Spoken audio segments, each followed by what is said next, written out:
નમસ્તે બાળકો, આજે આપણે આપણી આસપાસ શું તે ચેપ્ટર 2 આપનો આપણે અભ્યાસ કરીશું. તો બાળકો ચાલો હવે આપણે જોઈશું. તો આપણી આસપાસ એટલે આપણી આજુબાજુ શું છે તેની વાત છે. તો ધનવીન મમ્મી સાથે બગીચામાં ફરતો હતો. ફરતા ફરતા તેના મનમાં એક પ્રશ્ન ઉદ્ભવ્યો. આપણે જે જમીન ઉપર ચાલીએ છીએ એ કેવી રીતે બની હશે? તે આપણને પણ ક્વેશ્ચન થાય ને. તો તેને પણ એવો ક્વેશ્ચન થયો. તો ધનવીને આ પ્રશ્ન મમ્મીને પૂછ્યો. મમ્મી કહે, તું દરરોજ સૂર્યને જુએ છે ને? તો આ સૂર્યનું પણ એક કુટુંબ છે. જેમ કે આપણું ફેમિલી હોય છે કે આપણે મમ્મી પપ્પા દાદા બા ભાઈ બહેન, એવી રીતે સૂર્યનું પણ એક કુટુંબ છે જેને આપણે સૌર પરિવાર તરીકે ઓળખીએ છીએ. તો આપણી પૃથ્વી એ સૌર પરિવારનો જ એક સભ્ય છે. તો આપણે શેના પર રહીએ છીએ? તો પૃથ્વી પર. તો પૃથ્વી એ સૌર પરિવારનો એક સભ્ય છે, એટલે કે એક ગ્રહ છે. પૃથ્વી સૌર પરિવારના અન્ય સભ્યોની વચ્ચે રહે છે. એટલે કે પૃથ્વી ઘણા બધા સભ્યો છે એની વચ્ચે રહે છે. સૌથી વિશેષ વાતો તો એ છે કે આપણા જેવા સજીવોને જીવવા માટે જરૂરી એવું અનુકૂળ તાપમાન, પાણી અને હવા માત્ર પૃથ્વીને જ મળેલું છે. એટલે કે આપણે કોઈ બીજા ગ્રહ ઉપર સજીવો જીવી શકે, એમને જે જરૂરી વસ્તુ મળી શકે તેવો બીજો કોઈ ગ્રહ નથી. એક પૃથ્વી જેવું છે કે જ્યાં આપણને દરેક જીવન જરૂરી વસ્તુ મળી રહે, જેથી આપણે સજીવો ત્યાં જીવી શકીએ છીએ. એટલે કે કહે છે કે માત્ર પૃથ્વીને જ એ બધી વસ્તુ મળેલા છે. તેના પરિવારના અન્ય કોઈ સભ્યો પાસે આ પ્રકારની અનુકૂળતા હોવાના નક્કર પુરાવાઓ આજ સુધી મળ્યા નથી. આપણને ખબર હશે કે ઘણા બધા વૈજ્ઞાનિકો સંશોધનો કરે છે. તો જેમ કે મંગળ ઉપર જાય છે, એ બધું જોવે છે, પણ છતાં પૃથ્વી જેવી અનુકૂળતા ક્યાંય છે નહીં. સામાન્ય રીતે એવું માનવામાં આવે છે કે પૃથ્વી સૂર્યમાંથી છૂટી પડી છે. જ્યારે તેનો ઉદ્ભવ થયો ત્યારે તે અગનગોળા, એટલે કે ધગધગતો, જે સળગાવીએ ને એવો બળી જવાય તેવો ગોળો હતો. એટલે કે અગનગોળો હતો. તે અગનગોળો ધીમે ધીમે ઠંડો પડવા લાગ્યો. તેના કેટલાક તત્વો પહેલાં પ્રવાહી સ્વરૂપમાં અને ત્યારબાદ ઘન સ્વરૂપમાં રૂપાંતર પામ્યા. તો પ્રવાહી એટલે કે પાણી જેવું, ઘન એટલે કે કઠણ. તો એવી સ્વરૂપમાં તેનું રૂપાંતર થઈ ગયું. એટલે કે સૂર્યમાંથી છૂટો પડ્યો તો સૂર્ય તો ખૂબ જ ગરમ હોય, તો એના કારણે તે પણ ખૂબ અગનગોળો, બળી જવાય તેવો ગોળો હતો. પણ ધીમે ધીમે ઠંડો પડવા લાગ્યો અને તે પ્રવાહી અને ઘન સ્વરૂપમાં રૂપાંતર પામી ગયો. તો આ પ્રક્રિયા દરમિયાન જે તત્વોનું ઘન સ્વરૂપમાં રૂપાંતર થયું તેને આપણે મૃદાવરણ તરીકે ઓળખીએ છીએ. તો સાંભળો બાળકો, આપણી જમીન એ ઘન સ્વરૂપ છે. એટલે કે પૃથ્વીનો જે ભાગ ઘન સ્વરૂપમાં રૂપાંતર થયું ને તેને આપણે મૃદાવરણ કહીએ છીએ. એટલે કે આપણી જે જમીન છે એને કહીશું આપણે મૃદાવરણ. જે તત્વનું પ્રવાહી સ્વરૂપમાં રૂપાંતર થયું તે જલાવરણ. એટલે કે જે પાણી છે, સરોવર છે, મહાસાગરો છે, દરિયા છે, નદી છે, તળાવો છે, એ બધા જળાશયો છે પાણીના, એને કહેવાય જલાવરણ, જે પ્રવાહી સ્વરૂપમાં છે. જે તત્વો વાયુ સ્વરૂપમાં રૂપાંતર પામ્યા તેને વાતાવરણ તરીકે ઓળખાયા. વાયુ સ્વરૂપમાં ઓક્સિજન વાયુ, નાઇટ્રોજન વાયુ, કાર્બન ડાયોક્સાઇડ, હિલિયમ, એ બધા જે બધા વાયુઓ છે તે બધાને વાતાવરણમાં એને સમાવેશ થાય છે. કે જે તત્વો વાયુ સ્વરૂપમાં છે, વાયુ એટલે આપણે અગરબત્તી સળગાવીએ જે ધુમાડો નીકળે છે, એવી રીતે જે વાયુ સ્વરૂપમાં છે તે બધા વાતાવરણ તરીકે ઓળખાય છે. વળી રહેવા માટે કઠણ સપાટી, પીવા માટે પાણી અને શ્વાસ લેવા માટે હવા. તો આપણે 3 વસ્તુની જરૂર છે જીવન જીવવા માટે: હવા, પાણી અને વાયુ. એટલે કે આપણે જે શ્વાસ લઈએ છીએ એમાં તો હવા, પાણી, ખોરાક અને વાયુ. તો એના માટે આ પૃથ્વી અવેલેબલ થઈ ગઈ ને હવે. તો એ બધી વસ્તુ મળી ગઈ આપણને. એટલે કે પૃથ્વી પર જીવન સૃષ્ટિ વિકાસ પામી, જે જીવાવરણ તરીકે ઓળખાય છે. તો જીવાવરણ એટલે કે આપણે જે જમીન ઉપર, પૃથ્વી ઉપર જીવસૃષ્ટિ વિકાસ પામી, જે જીવાવરણ તરીકે ઓળખાય છે. આમ પૃથ્વી પર 4 આવરણો અસ્તિત્વમાં આવ્યા. તો બાળકો, આમ આ પૃથ્વી પર કેટલા આવરણો અસ્તિત્વમાં આવ્યા છે? તો 4. કયા કયા? મૃદાવરણ, જલાવરણ, વાતાવરણ અને જીવાવરણ. તો આપણે તેનો અભ્યાસ આજે કરવાનો છે. એ હું તમને સંક્ષિપ્તના આખા પાઠની માહિતી એક વિડીયો દ્વારા હું બતાવીશ, જેનાથી તમને આખા પાઠની માહિતી મળી જશે. પણ છતાં બાળકો, આપણે પાઠ તો વાંચવાનો જ છે, તો જ આપણને પ્રશ્નોના જવાબ આવડશે. તો જો આપણે આગળ શું જોવાનું છે, તો આપણે જોઈએ. તો જુઓ, અહીંયા આ છે, જો અહીંયા વાતાવરણ એટલે કે આકાશમાં વાતાવરણ એટલે હવા જે હોય એને કહેવાય વાતાવરણ, જેમાં બધા વાયુઓ હોય. પછી આ છે જીવાવરણ એટલે કે અહીંયા પ્રાણી, મનુષ્ય, પક્ષીઓ જે સજીવો છે તે બધા ત્યાં જીવી શકે છે. આ છે જલાવરણ એટલે કે પાણીનો ભાગ, જે મહાસાગરો છે, જળાશયો જે પણ હોય, દરિયા, નદી, તળાવ, એ બધા કહેવાય જલાવરણ. અને અહીંયા જીવાવરણ છે, એટલે જીવાવરણ એટલે કે જ્યાં જીવસૃષ્ટિ છે તેની વાત કરવામાં આવી છે. તો ત્યાં જીવસૃષ્ટિની વાત કરવામાં આવી હતી. હવે અહીંયા છે આગળ તો મૃદાવરણ.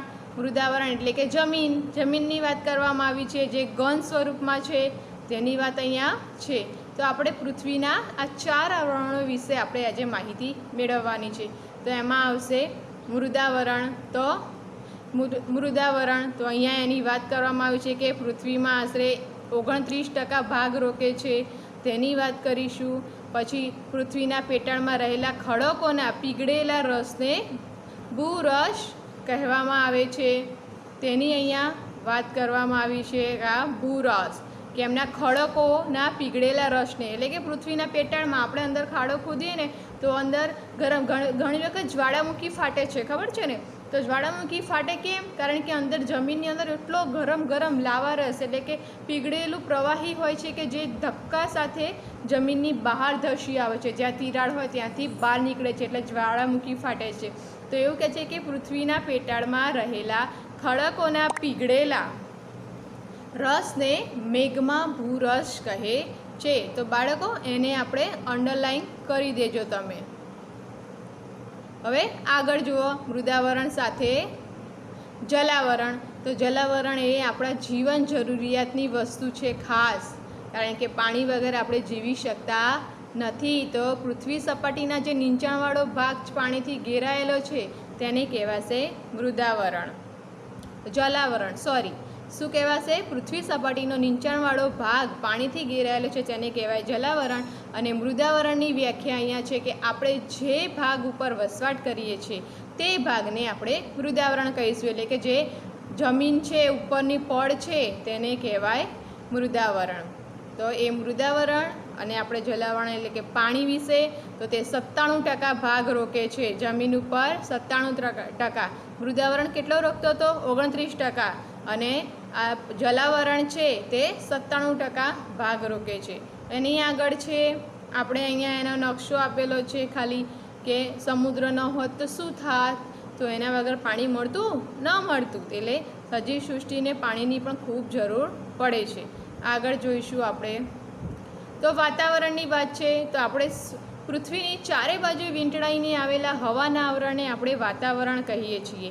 એટલે કે પૃથ્વીની આજુબાજુ જેટલા બી વાયુઓ છે, જેટલા બી હવા છે, તે બધાને આપણે વાતાવરણ કહીએ છીએ, જે પૃથ્વીની 800થી 1000 કિમી સુધી વિસ્તરેલું છે. અને અહીંયા તમને અલગ અલગ આવરણો આપેલા છે કે 78% જેટલો નાઇટ્રોજન રોકે છે, 21% જેટલો ઓક્સિજન અને 1% જેટલા અન્ય વાયુઓ આવેલા છે. તે અંડરલાઈન કરી અને તમારે એને મોટે કરી દેવાના અને મુદ્દા લખવાના છે. હવે આગળ જુઓ, અહીંયા વાતાવરણની જ વાત કરવામાં આવી છે, જે આપણે બતાવ્યું કે નાઇટ્રોજન આટલા ટકા છે, ઓક્સિજન અને અન્ય વાયુ, એની અહીંયા વાત કરવામાં આવી છે. હવે અહીંયા ઘનીભવન, તો ભેજ ઠરવાની ક્રિયા એટલે કે ઘનીભવન. વાતાવરણના મુખ્ય પ્રવાહી ઘટક પાણી છે. અંડરલાઈન કરજો બાળકો કે વાતાવરણમાં મુખ્ય પ્રવાહી ઘટક પાણી છે. ગરમીથી બાષ્પ બની પાણી વરાળ સ્વરૂપે હવામાં પડે છે, જેને ભેજ તરીકે કહેવાય છે. જો બાળકો, આપણે પાણી ગરમ કરીએ ને તો અંદરથી વરાળ નીકળે છે, તો તે વરાળ હવામાં જાય છે અને હવામાં જઈ અને ઠંડી પડી અને ભેજ બને છે, અને ભેજ બનીને પછી ટીપા સ્વરૂપે બને છે. તો ભેજ ઠંડુ પડે તે ઠરવાની ક્રિયાને ઘનીભવન કહે છે.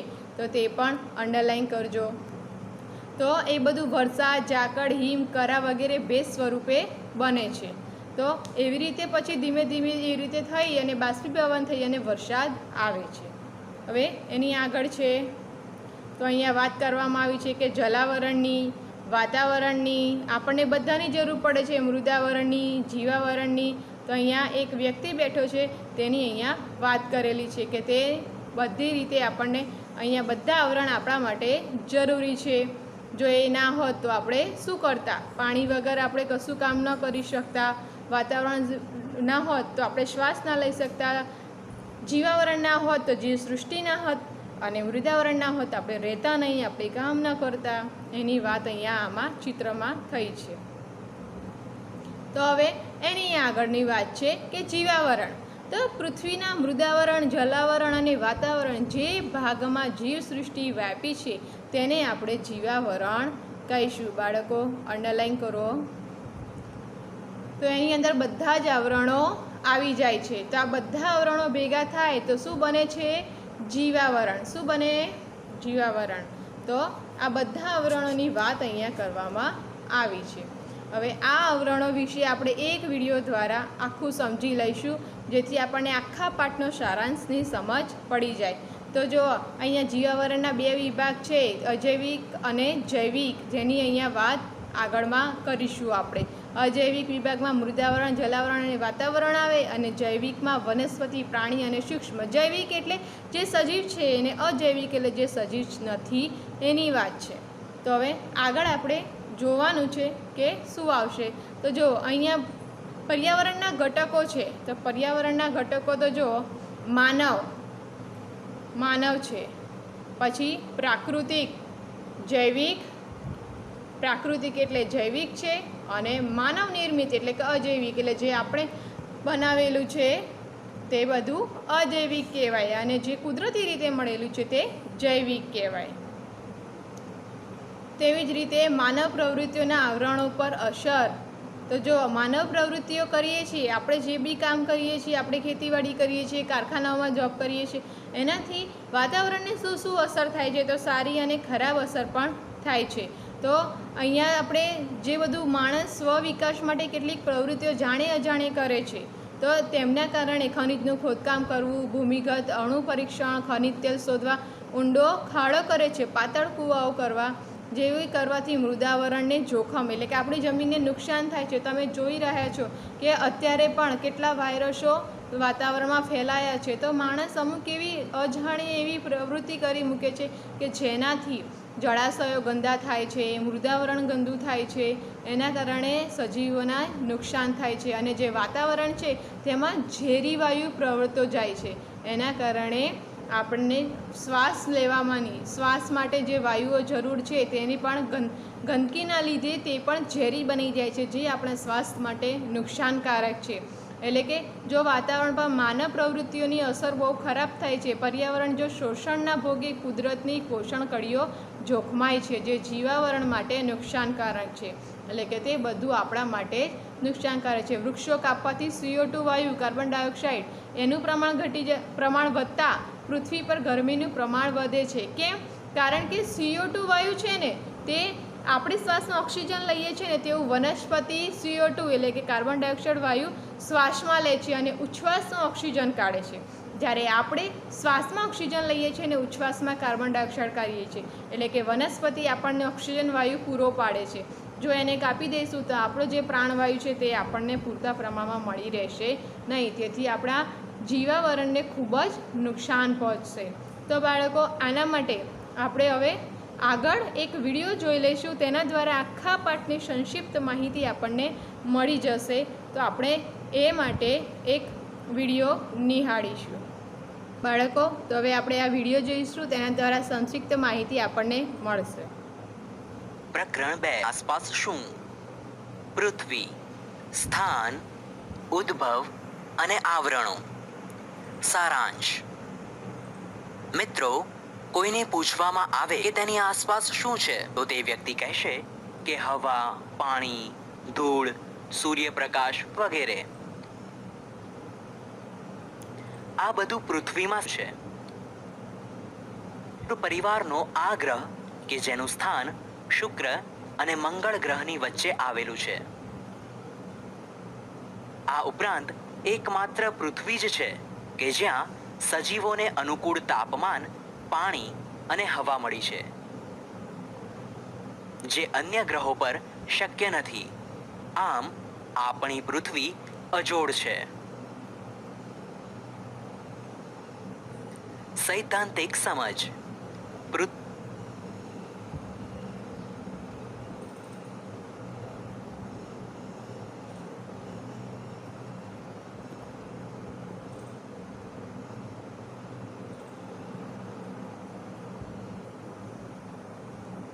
વૈજ્ઞાનિક અભિગમ ધરાવતા વિચારો રજૂ કર્યા છે.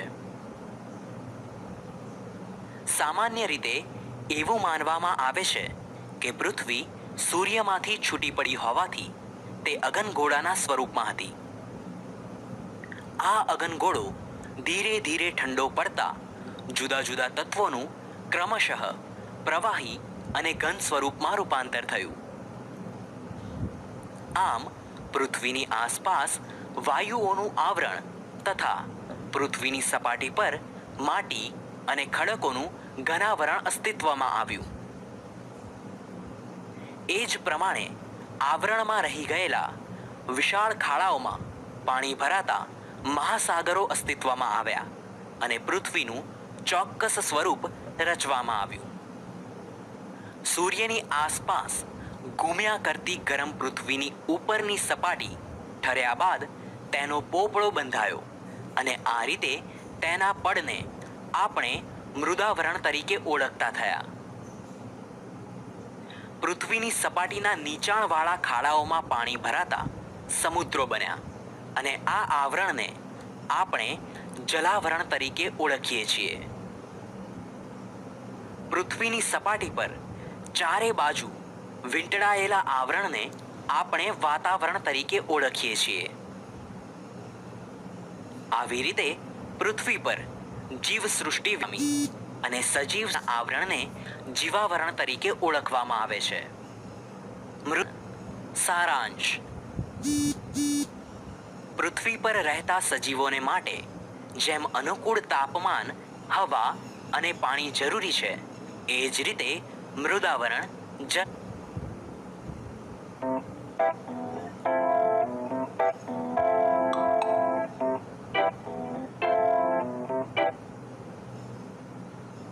જલાવરણ, જીવાવરણ અને વાતાવરણ, આ ચાર આવરણો પણ ત્યાં.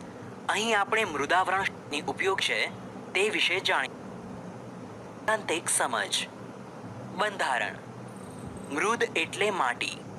પૃથ્વીનો ઉપરનો પોપડો માટી અને ખડકો જેવા ઘન પદાર્થોનો બનેલો હોવાથી તેના ઉપલા પડને મૃદાવરણ કહે છે.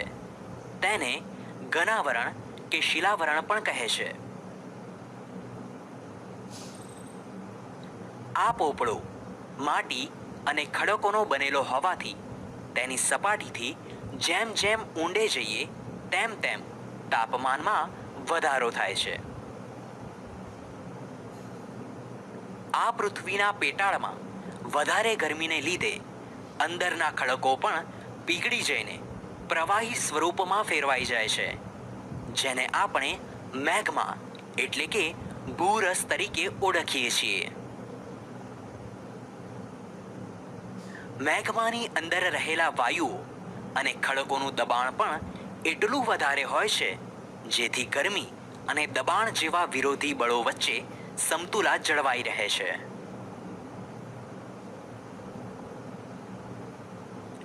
મૃદાવરણ પર પર્વતો, ઉચ્ચ પ્રદેશો, મેદાનો અને ખીણો જેવા ભૂમિ સ્વરૂપો વિકસ્યા છે. આથી પૃથ્વીનું મોટા ભાગનું માનવ જીવન, પ્રાણી જીવન અને વનસ્પતિ જીવન મૃદાવરણમાં જ વિકસેલું અને વિસ્તરેલું જોવા મળે છે. ઉપયોગિતા. મૃદાવરણ એટલે મનુષ્ય, પ્રાણી અને વનસ્પતિના જીવનનો મુખ્ય આધાર. આપણને રહેવા માટે ઘર, પીવા માટે પાણી, ખોરાક માટે ખેતી તેમજ ઉદ્યોગ ધંધા માટેની પ્રવૃત્તિઓ પણ મૃદાવરણના આધારે જ થાય છે. માટે તેને ધરતીનો ધબકાર પણ કહી શકાય. ઉપરાંત મૃદાવરણના કારણે ખનિજ તેલ, પાણી તથા ઘણા ખનિજો પણ મળી રહે છે. આમ દરેક સજીવની ઉત્પત્તિથી અંત સુધીની યાત્રાનું આધાર બિંદુ એટલે મૃદાવરણ. માનવ જીવન પર અસર. મૃદાવરણ આપણને આધાર આપે છે, છતાં માનવ જાતિ પોતાના વિકાસ માટે જે પ્રવૃત્તિઓ કરે છે તેનાથી મૃદાવરણ જોખમાય છે. ઉદાહરણ તરીકે જોઈએ તો ખનિજો મેળવવા વધુ પડતું ખોદકામ, ભૂમિગત અણુ પરીક્ષણો, ખનિજ તેલ શોધવા ખૂબ ઊંડું શારકામ અને પાણી માટે વધુ પ્રમાણમાં પાતાળ કૂવા ખોદવા વગેરેની અસર માનવ જીવન પર થાય છે. જલાવરણ. સારાંશ. પૃથ્વીની સપાટી પર ભૂમિ વિસ્તાર કરતાં પાણીના વિસ્તાર વધારે છે. પૃથ્વીની સપાટીનો કિંચાણવાળો ભાગ પાણીથી ઘેરાયેલો છે અને આ ઘેરાયેલા પાણીના ભાગને જલાવરણ તરીકે ઓળખવામાં આવે છે. જલાવરણમાં વિશાળ જળભંડાર ધરાવતા ભાગો એટલે મહાસાગરો, જે પેસિફિક, એટલાન્ટિક, હિંદ અને આર્કટિક મહાસાગર તરીકે ઓળખાય છે. સૈદ્ધાંતિક સમજ. બંધારણ. બધા જ મહાસાગરો એકબીજા સાથે જોડાયેલા હોવાથી તેમના ભૂમિ વિસ્તારો પાસે આવેલા જળ વિસ્તારો સ્થાનિક, સમુદ્રો, ઉપસાગરો, અખાત કે સામુદ્રધુનીના નામે ઓળખાય છે. પૃથ્વીની સપાટી પર આશરે 71% જલાવરણ વિસ્તરેલું છે. ઉપરાંત પૃથ્વી પરના મહાસાગરો ખૂબ વિશાળ અને ઊંડા હોવાથી કેટલીક જગ્યાએ 10 થી 11 કિલોમીટર જેટલી ઊંડી ખાઈઓ પણ આવેલી છે. પૃથ્વી પરના પાણીના જથ્થાના 97% ભાગનું પાણી મહાસાગરોમાં સમાયેલું છે, જે પાણી ખારું છે. બાકી રહેલા પાણીનો આશરે પોણો ભાગ ધ્રુવો પર તથા હિમાલય અને બીજા ઊંચા પર્વતો પર બરફ રૂપે છે, જ્યારે કેટલોક જથ્થો ધરતીમાં છે. આ મીઠું પાણી એ જલાવરણની ભેટ છે. જલાવરણનું અસ્તિત્વ એટલે સજીવ સૃષ્ટિનું અસ્તિત્વ. જળ એ જ જીવન. ઉપયોગિતા. ધરતી પર પડતા વરસાદનો મોટા ભાગનો ભેજ સમુદ્રોમાંથી આવે છે. ઉપરાંત સમુદ્રોમાંથી મૂલ્યવાન રસાયણો, ખનિજો અને મીઠું વગેરેનો જથ્થો મળી રહે છે. મહાસાગરોના મોજા, પ્રવાહો અને ભરતીઓમાં પ્રચંડ શક્તિ રહેલી હોવાથી તેને નાથીને તેનો ઉપયોગ વિદ્યુત શક્તિ મેળવવા માટે કરવામાં આવે છે.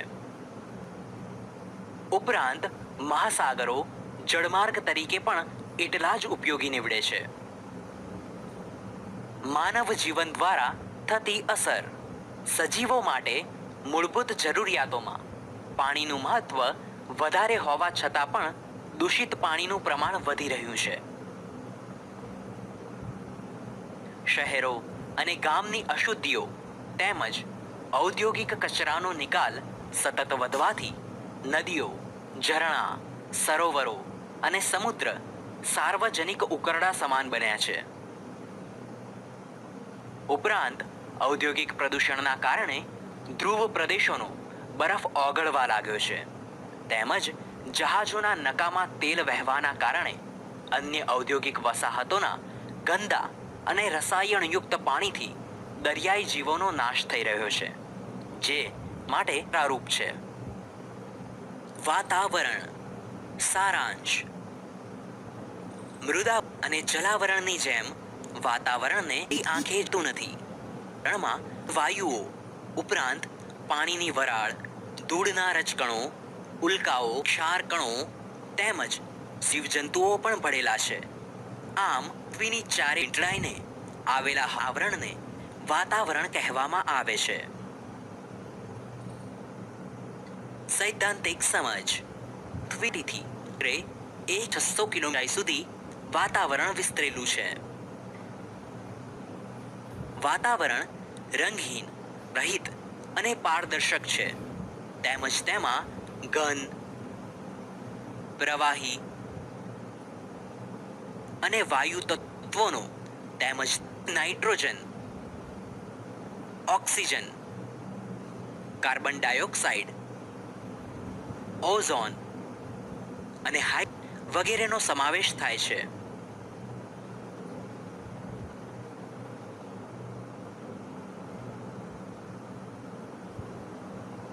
તો બાળકો, તમને આમાં સમજ પડતી હશે કે શેની અહીંયા વાત થઈ રહી છે. તો આપણે દરેક વાયુ આપણા માટે ખૂબ જ મહત્ત્વનો છે. વગેરેનો સમાવેશ થાય છે. વાતાવરણમાં નાઇટ્રોજન 78%, ઓક્સિજન 21% અને 1% જેટલા અન્ય વાયુઓ આવેલા છે.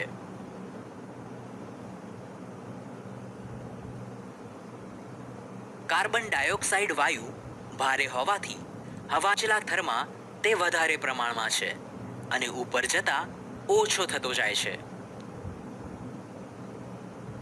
કાર્બન ડાયોક્સાઇડ આશરે 20 કિલોમીટરની, ઓક્સિજન આશરે 110 કિલોમીટરની અને નાઇટ્રોજન આશરે 130 કિલોમીટરની ઊંચાઈ પછી ખાસ જણાતા નથી. તેમજ ખૂબ ઊંચાઈએ જતા માત્ર હાઇડ્રોજન અને હિલિયમ જેવા હલકા વાયુઓ હોય છે.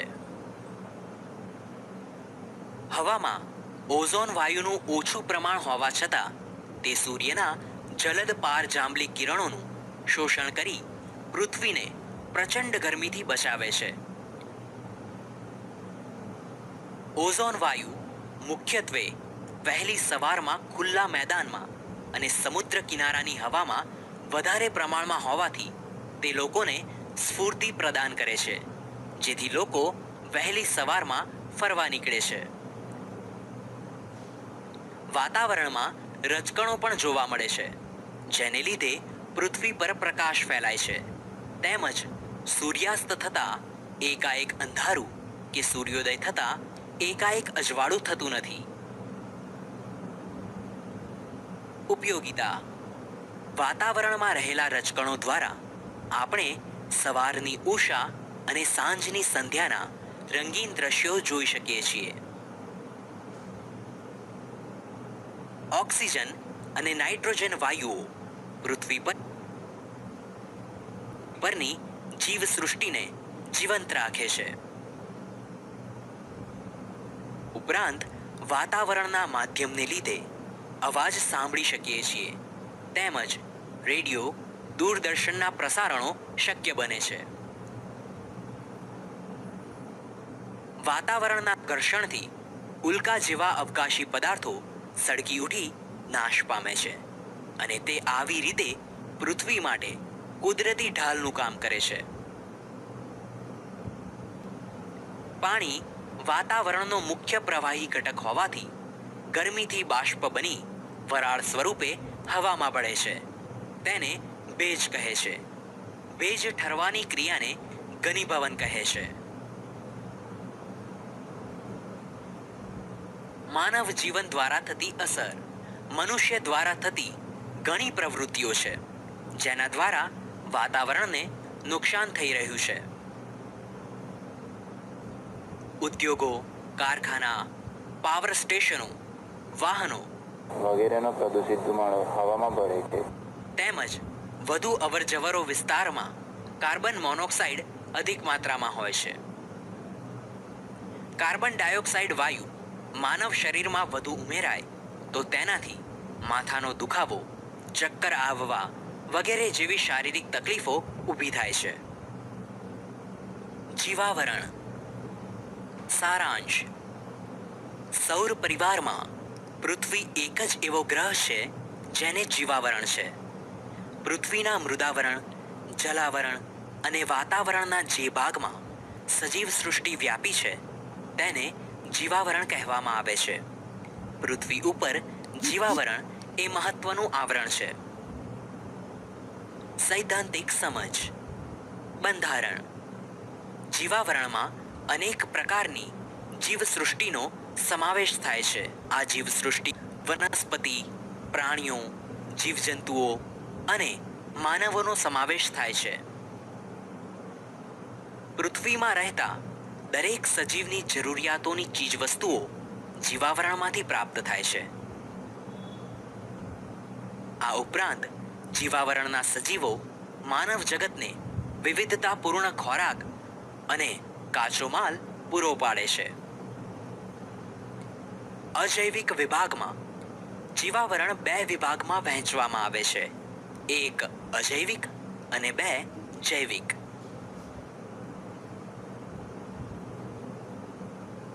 અજૈવિક વિભાગમાં મૃદાવરણ, વાતાવરણ અને જલાવરણનો અભ્યાસ કરવામાં આવે છે. જૈવિક વિભાગમાં વનસ્પતિ, પ્રાણી અને સૂક્ષ્મ જીવાણુઓનો સમાવેશ થાય છે. માનવ જીવન દ્વારા થતી અસર. સામાન્ય રીતે જીવાવરણ સંતુલિત સ્થિતિમાં છે, પરંતુ માનવીય પ્રવૃત્તિઓ દ્વારા આ તંત્રને તોડવામાં આવે છે અને અનેક મુશ્કેલીઓ ઊભી કરવામાં આવે છે. પર્યાવરણના શોષણના ભોગે માનવ કરી રહ્યા છે, જેના કારણે કુદરતની પોષણ કડી જોખમાય છે. તો બાળકો, આ વિડીયો દ્વારા